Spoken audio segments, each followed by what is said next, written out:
Hi friends, economics में एक topic अंतर्राष्ट्रीय मुद्रा कोष,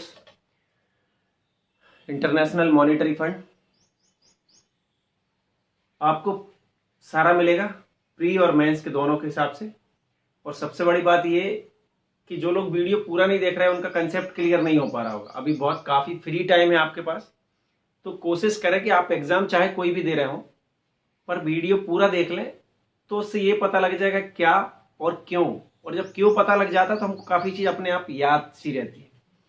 तो जो आईएमएफ के बारे में तमाम तरह की बातें चल रही हैं या बहुत सारे जो क्वेश्चन आते हैं, तो कई बार आप रटते रहते हैं। रटने का प्रयास ना करें, एक बार पूरा वीडियो देखें। मैं ये नहीं बोल रहा हूँ कि केवल मेरे ही वीडियो से सारे कंसेप्ट क्लियर होंगे, कहीं से भी उसके बारे में पढ़ें, पूरा पढ़ने का प्रयास करें। उससे क्या होगा, आपका कंसेप्ट क्लियर हो जाएगा। और जब कोई चीज़ स्टोरी के रूप में या पिक्चर के रूप में आपके दिमाग में रहती है तो वो ज़्यादा लंबे समय तक याद रहती है। क्योंकि एक के बाद एक चीज़ें आना सामने चालू होती हैं। तो मेरा आपसे यही निवेदन है कि पढ़ें, पढ़ते रहें। और मायने ये नहीं रखता कि कितना पढ़ा है, मायने ये रखता है क्या पढ़ा है। तो फिर से स्वागत करता हूं आपका मेरे चैनल देव दीक्षित सॉन्ग्स पर। आज हम इकोनॉमिक्स का नया टॉपिक लेके चलते हैं, अंतर्राष्ट्रीय मुद्रा कोष या इंटरनेशनल मॉनेटरी फंड। कब बनी है? तो 1945 में। अब कैसे बनी है? तो 1944 में ब्रिटेन वुड्स समझौता हुआ। ब्रिटेन वुड्स एक जगह है, वहां पर एक समझौता हुआ। 44 देश वहां पर इकट्ठे हुए, 44 कंट्रीज, और उनमें भारत भी एक देश था। इन सभी देशों ने द्वितीय वर्ल्ड वार या द्वितीय विश्व युद्ध के बाद जो विश्व की अर्थव्यवस्था तहस नहस हो गई थी, उसको वापस पटरी पर लाने के लिए एक कार्य योजना बनाने का प्रयास किया। इस कार्य योजना में उनके सामने कई तरह की चीजें आ रही थी कि पहले ये कि अंतर्राष्ट्रीय व्यापार को वापस सुचारू रूप से कैसे चलाया जाए। दूसरा ये कि युद्ध के बाद जो कई कारखाने या अर्थव्यवस्था जो पटरी से उतर गई, उनको पटरी पे कैसे लाया जाए। तो क्यों ना कुछ ऐसी संस्थाएं बना दी जाए जो उन देशों की मदद करे जिनकी पटरी से ट्रेन ज्यादा नीचे उतर गई, और उन देशों को मदद दिलाए। किन देशों से? उन देशों से जो काफी सक्षम है। जैसे अमेरिका था उस टाइम पे, काफी सक्षम था द्वितीय विश्व युद्ध के बाद। तो ऐसा कैसे कोई देश ये मान ले कि जो बड़ा देश है या सक्षम देश है वो गरीब देश को कोई मदद कर देगा, तो उसके बदले में जो मदद या वो जो पैसा उसको मिलने वाला है वो वापस मिल जाएगा। तो कोई ना कोई मीडिएटर हो, कोई ना कोई बीच में ऐसा वजनदार आदमी आ जाए जो उसका पैसा उसको वापस दिला दे, या वो जो मदद कर रहा है उसके बदले में वो जितनी भी चीजें चाह रहा है दूसरे देश से वो उसको मिल जाए। तो उसके लिए दो संस्थाएं बनाई गई। एक बनाई गई आईएमएफ और एक बनाई गई world bank. Actually world bank कई संस्थाओं का समूह होता है, और जो बनी थी ब्रिटेन वुड्स में उसको हम बोलते थे IBRD, international bank for reconstruction and development. एक तो बैंक ये बनी और एक बैंक बनी एक बनी संस्था आईएमएफ। और दोनों ही ब्रिटेन वुड्स समझौते से, ब्रिटेन को समझौता हुआ था 1944 में, और इसी के कारण दोनों बनी थी। इसलिए इन दोनों को ही हम ब्रिटेन वुड्स जुड़वा कहते हैं। क्या कहते हैं? ब्रिटेन वुड्स जुड़वा, यानी दोनों एक साथ यहाँ इस समझौते के थ्रू पैदा हुई। तो हम उसमें से एक की बात कर रहे हैं, वो है आईएमएफ। कब बनी? 1945 में। कितने देशों में? 44 देशों ने मिलकर इसके लिए कार्य योजना बनाई थी, और उस देश में से भारत भी था, इसलिए भारत को इसका संस्थापक सदस्य बोलते हैं। जिन देशों ने इसको बनाने के लिए प्रयास किया था उनमें से एक क्या था? भारत था। तो इसलिए इसको हम क्या बोलते हैं? संस्थापक सदस्य बोलते हैं। अब पहले फैक्चुअल जानकारी इकट्ठी कर लेते हैं कि हेडक्वार्टर कहाँ है। तो हेडक्वार्टर है Washington DC. Washington DC, Washington DC कहाँ है? अमेरिका में। वाशिंगटन डीसी, डीसी मतलब होता है डिस्ट्रिक्ट ऑफ कोलंबिया। ये भी कई बार पूछा जा सकता है, वैसे अभी तक ये क्वेश्चन डीसी वाला नहीं आया, बस हेडक्वार्टर पूछते थे। हेडक्वार्टर कहाँ है? Washington DC. ये किसका? जैसे हमारी रिजर्व बैंक ऑफ इंडिया का कौन होता है? गवर्नर होता है। ऐसे ही यहाँ आईएमएफ में कौन होता है? एमडी होता है, मैनेजिंग डायरेक्टर या चेयरमैन, जो क्या करता है? आईएमएफ को चलाता है। और ये आपका होमवर्क है कि अभी वर्तमान में एमडी या चेयरमैन कौन है।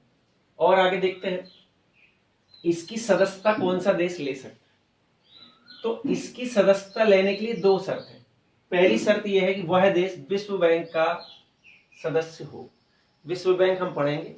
मैं फिर से आपको बोल रहा हूं, आईबीआरडी को विश्व बैंक कह जरूर देते, पर यह विश्व बैंक का एक भाग है, विश्व बैंक नहीं।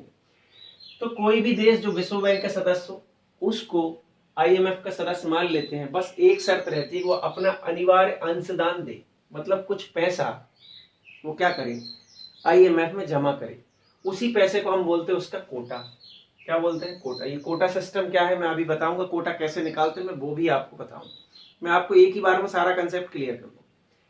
तो ये क्या है, ये अनिवार्य अपना अंशदान दे या वो जो कोटा रहता है वो अपना जमा करे तो वह आईएमएफ का सदस्य बन सकता है। दो ही शर्त है। मैंने जब आपको रिजर्व बैंक ऑफ इंडिया बताया था तो मैंने आपको ये बताया था कि भारत का प्रतिनिधित्व आईएमएफ में कौन करता है, रिजर्व बैंक ऑफ इंडिया। इसीलिए मैं सारी चीजों को आपस में जोड़ रहा हूं और वहां भी बताता हूं यहां भी बताता हूं ताकि आप कोरिलेट कर पाए कि एक चीज दूसरी चीज से कैसे जोड़ दे। भारत में इसका प्रतिनिधित्व कौन कर रहा है, रिजर्व बैंक ऑफ इंडिया सदस्यता के रूप में। ठीक है। अब बहुत ज्यादा पूछने जाने वाला क्वेश्चन वो ये है कि कुछ रिपोर्ट्स इंटरनेशनल मॉनिटरी फंड जारी करती है और बहुत ज्यादा पूछा जाता है ये रिपोर्ट कौन जारी करता है, ये रिपोर्ट कौन जारी करता है। दो इंपोर्टेंट रिपोर्ट है, world economic outlook. World economic outlook ये कौन जारी करता है, आईएमएफ। दूसरी ग्लोबल फाइनेंशियल स्टेबिलिटी रिपोर्ट, ये रिपोर्ट भी कौन जारी करता है, आईएमएफ। तो ये दोनों ही आप बहुत ज्यादा बार जैसे भी करके आपसे याद करते बने आप याद कर लें, ये बहुत ज्यादा बार पूछता है। दोनों ही किसी देश की इकोनॉमी के डेवलपमेंट या इकोनॉमी की स्थिति को दिखाने वाली रिपोर्ट है कि कौन सा देश स्टेबल है और कौन से देश की इकोनॉमिक कंडीशन क्या है। इन दोनों को ही दिखाने वाली क्या है, ये रिपोर्ट से कौन जारी करता है, आईएमएफ। तो ये दोनों बहुत ज्यादा पूछी जाती है, आप याद रखें। अब आते हैं मेंस की ओर।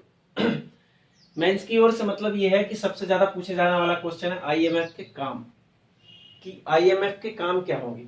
आप एक बात बताइए सिंपल सा, किसी व्यक्ति के काम वही होंगे जिसके लिए उस व्यक्ति का निर्माण किया गया। तो अगर हम आईएमएफ के उद्देश्य देख लें कि किन उद्देश्यों के चलते आईएमएफ का स्थापना की गई है तो आईएमएफ वही काम करेगी। जैसे कि रिजर्व बैंक ऑफ इंडिया के हमने देखा था, रिजर्व बैंक ऑफ इंडिया को क्यों स्थापित किया गया, तो रिजर्व बैंक ऑफ इंडिया वही काम करेगी। तो यहां भी वही देख ले। सेकेंड वर्ल्ड वॉर के बाद ये कंडीशन बन रही थी कुछ देशों की स्थिति इतनी खस्ता हाल थी, वो व्यापार तो करना चाह रहे थे पर उनके पास देने के लिए क्या नहीं था, पैसा नहीं था। और जब हमने विनिमय दर पढ़ी थी एक देश से दूसरी देश की तुलना में, रुपए या डॉलर का एक्सचेंज या जो भी मुद्रा उस देश की जिस मुद्रा के साथ बदल रहा है उनकी अदला बदली में जो विनिमय दर होती है वो कई बार क्या होती है, एक देश की बहुत स्ट्रांग रहता है दूसरे देश की बहुत कमजोर रहती है। तो ऐसा ना हो कि सारा मामला ही बिगड़ जाए, व्यापारी अंतरराष्ट्रीय व्यापारी गड़बड़ होने लगे। तो उसके लिए फिर क्या किया, आईएमएफ को कुछ शक्तियां दी गई कि वो क्या करे, कि कुछ कार्य करे। तो वो कार्य क्या क्या थे, पहला कार्य था विनिमय दरों में स्थायित्व, कि कहीं ऐसा ना हो, इसको स्थायित्व करने के लिए कहीं ऐसा ना हो कि $1 की कीमत 1000 रुपए बराबर हो जाए तो कोई भी आदमी विदेश में व्यापार नहीं करेगा भारत का, सॉरी निर्यात तो बढ़ेगा आयात नहीं होगा। मतलब स्थिति थोड़ी सी क्या हो जाएगी, गंभीर हो जाएगी। तो इस विनिमय दर को स्थायित्व देने का काम करने के लिए मदद कौन करेगा, पूरे विश्व में इसको कौन देखेगा, तो वो देखेगी आईएमएफ। दूसरा देखते प्रतियोगितात्मक अभिमूल्यन को रोकना। अभिमूल्यन मैंने आपको बहुत अच्छे से समझाया है कि किसी अन्य देश की मुद्रा की तुलना में अपनी देश की मुद्रा को क्या करना, कम करना। यहां तक तो ठीक है, पर प्रतियोगितात्मक मतलब क्या, कॉम्पिटेटिव ना हो जाए कि चीन ने किया फिर भारत ने कर दिया, अमेरिका ने कर दिया, जापान ने कर दिया, इसमें पूरा मामला बिगड़ जाएगा। मैंने आपको यह भी बताया कि ये क्यों करते हैं, ताकि निर्यात बढ़े। तो एक तो इसको रोकना। तीसरा अल्पकालीन भुगतान से समस्या को निपटाना। मैंने जब आपको विदेशी व्यापार पढ़ाया था तो विदेशी व्यापार में मैंने आपको दो खाते बताए थे। एक खाता बताया था बैलेंस ऑफ पेमेंट, एक खाता बताया था बैलेंस ऑफ ट्रेड। जो बैलेंस ऑफ पेमेंट मतलब कोई देश दूसरे देशों के साथ कितना मौद्रिक लेन देन कर रहा है उसको एक खाते में लिख के रखते हैं, उसको हम बोलते हैं बैलेंस ऑफ पेमेंट। यदि कोई देश अपने द्वारा किए गए व्यापार का पैसा दूसरे देश में देने में असक्षम है, सक्षम नहीं है, तो ऐसी स्थिति में कौन मदद करता है, इंटरनेशनल मॉनिटरी फंड। वो मैंने आपको बताया था ताकि उस समय का व्यापार क्या होते रहे, चलते रहे। तो उसी समस्या को हम बोलते थे भुगतान संकट। और इस भुगतान संकट की स्थिति से निपटने के लिए आईएमएफ क्या करती है, काम करती है। और जिस देश को व्यापार के लिए आवश्यक मुद्रा की आवश्यकता पड़ती है तो उस मुद्रा को वो किस रूप में देती है, वो देती है एसडीआर के रूप में। यही तीन मेन काम है। अब ये एसडीआर क्या होता है, कोटा सिस्टम क्या होता है, वो समझिए। एसडीआर से मतलब है स्पेशल ड्रॉइंग राइट्स, यानी विशेष आहरण अधिकार। इसका मैं सिंपल समझा सकता हूँ। विशेष से मतलब कि कहीं से, आहरण मतलब निकालना, कहीं से कुछ विशेष स्थिति में कुछ पैसा निकालने की क्या है, अधिकार। ये अब ये कोई भौतिक चीज नहीं होती, खाते में दिखती है, भौतिक नहीं है। जैसे हमने डीमैटेरियलाइज अकाउंट पढ़ा था शेयर मार्केट में, जैसे आपका बैंक में एक खाता होता है, वो खाता ना तो हाथ में दिखता है, वो बस ऑनलाइन दिखता है। ऐसे ही क्या होता है, एसडीआर उस देश के खाते में ऑनलाइन दिखते हैं। चूंकि ये स्वतंत्र रूप से किसी भी देश की क्या होती है, मुद्रा के साथ बदले जा सकते हैं, मुद्रा ना होते हुए भी। इसलिए इनको हम क्या बोलते हैं, पेपर गोल्ड बोलते हैं। पेपर में नहीं होते फिर भी हम इसको क्या बोलते हैं, कागजी स्वर्ण बोलते हैं या पेपर गोल्ड बोलते हैं। तो ये दोनों ही क्वेश्चन बहुत बार क्या होता है, पूछा जाता है। अब ये एसडीआर किसी देश के पास कितना होगा आईएमएफ में, वो कैसे डिसाइड होगा, वो देखते हैं। तो एसडीआर, इंटरनेशनल मॉनिटरी फंड, किसी देश का निर्धारित करने से पहले 3 चीज देखती। पहली चीज ये कि कोटा, पहली चीज ये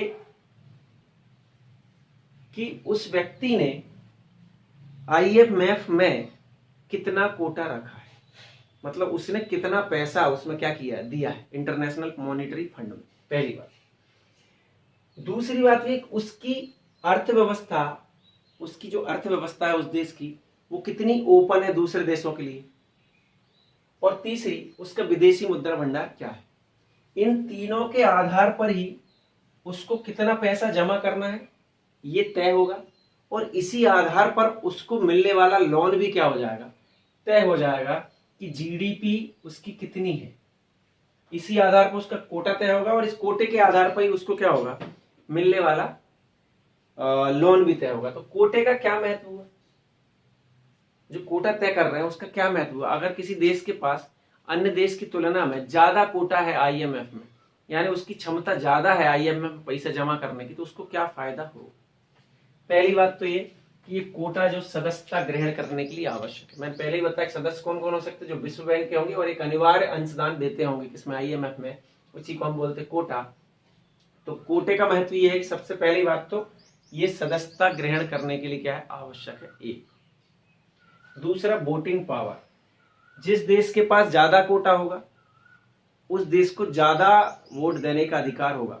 ऐसा नहीं है कि एक देश ने वोट डाला तो उसकी वोट का मूल्य एक ही होगा, नहीं। जिसका ज्यादा कोटा होगा उसके वोट का मूल्य ज्यादा होगा। हो सकता है किसी के वोट का मूल्य 2 हो, किसी के वोट का मूल्य 3 हो, किसी के वोट का मूल्य आधा हो। वो डिपेंड करता है किसके ऊपर, उसका कोटा उस देश में कितना है। और तीसरा, लोन की क्षमता। यदि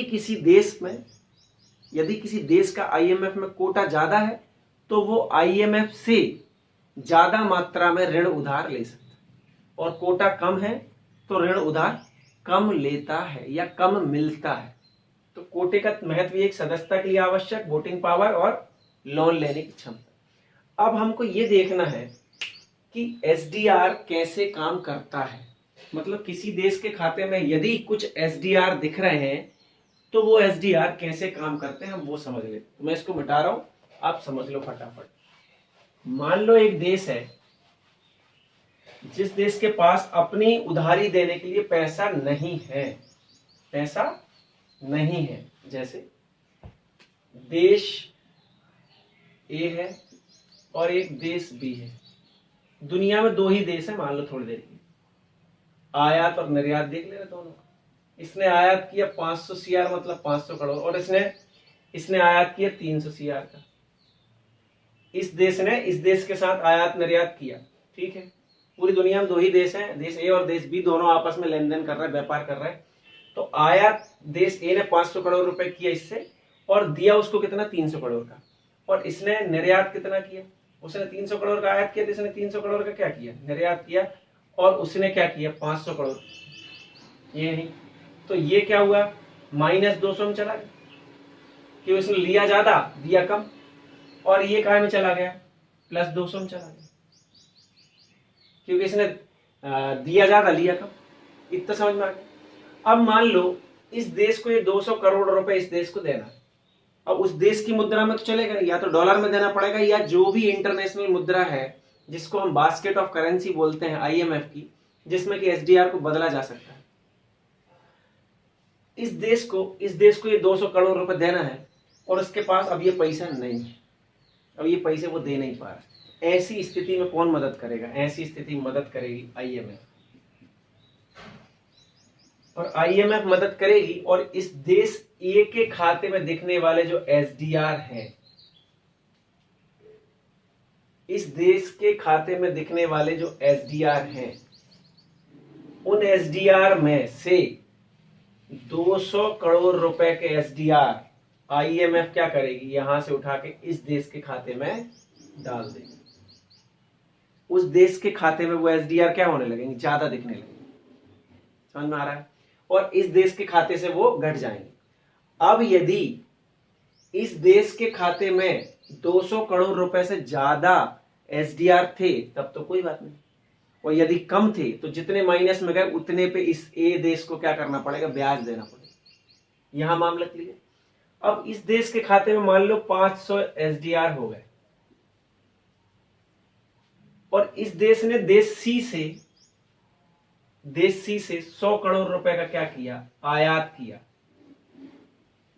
तो अगर इसके पास पैसे नहीं होंगे तो वो एसडीआर इस खाते में क्या कर सकता है? ट्रांसफर कर सकता है। मतलब यदि पैसा नहीं है तो आप एसडीआर देके भी क्या कर सकते हैं? व्यापार कर सकते हैं, जिसकी मदद कौन करते रहता है? आईएमएफ।